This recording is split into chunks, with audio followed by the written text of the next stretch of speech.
Welcome to The Explainer. Today, we're diving into a topic that hits home for a lot of us Delphi FMX developers, that dreaded lag and stutter on Android. We're going to break down exactly why it happens, and more importantly, how to fix it for good. You know the feeling, right? You build this absolutely fantastic FireMonkey app. It works great on your desktop, but then you deploy it to a real Android phone, and it just feels clunky. That unresponsiveness, that jank, it can completely ruin the user experience you worked so hard to create. So, here's our game plan for today. We'll start by really getting to the root of the lag problem. Then, we'll talk about a real game changer called Skia.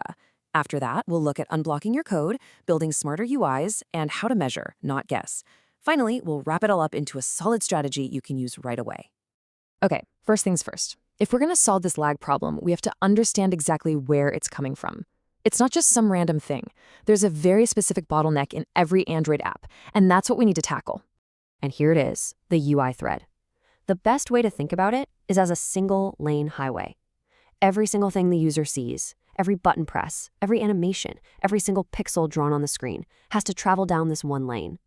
For that buttery smooth 60 frames per second experience we're all aiming for, a new frame has to get down that highway every 16 milliseconds. If anything is late, even by a tiny bit, your users are going to feel it as a stutter. So what causes a traffic jam on this highway?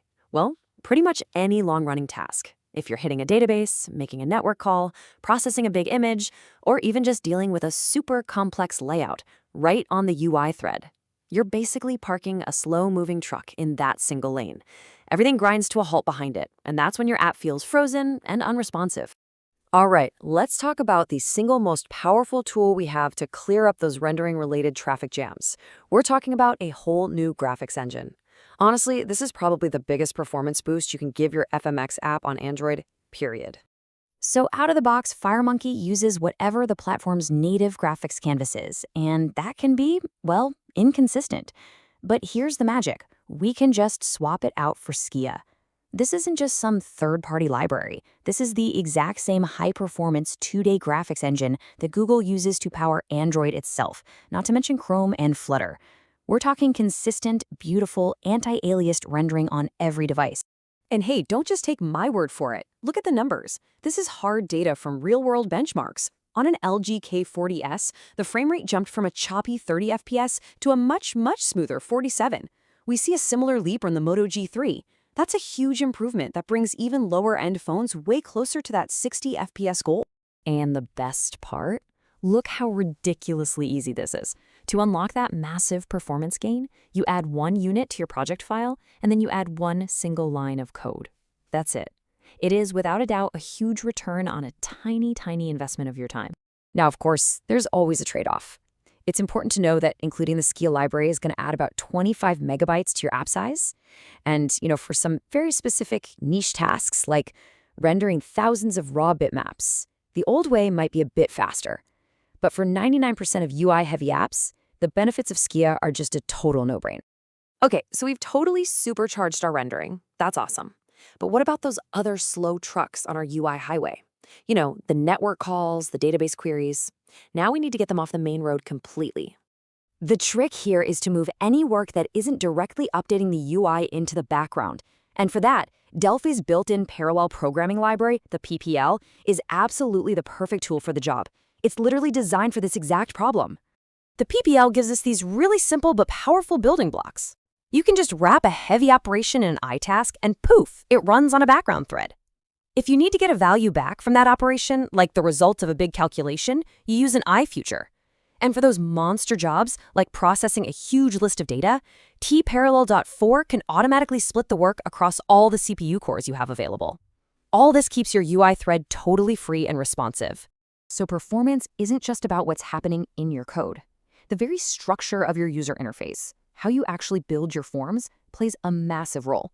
It can either create performance nightmares or solve them.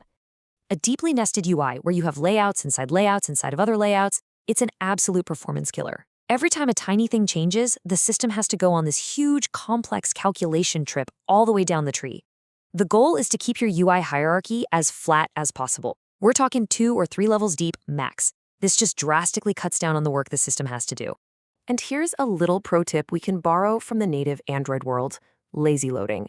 Instead of creating and loading every single panel, dialog, and view when your form starts up, you can use something called a view stub.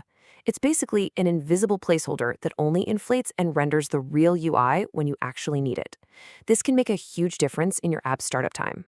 So we have our toolkit, right? We've got Skia for rendering, the PLPL for background tasks, and flat layouts for our structure.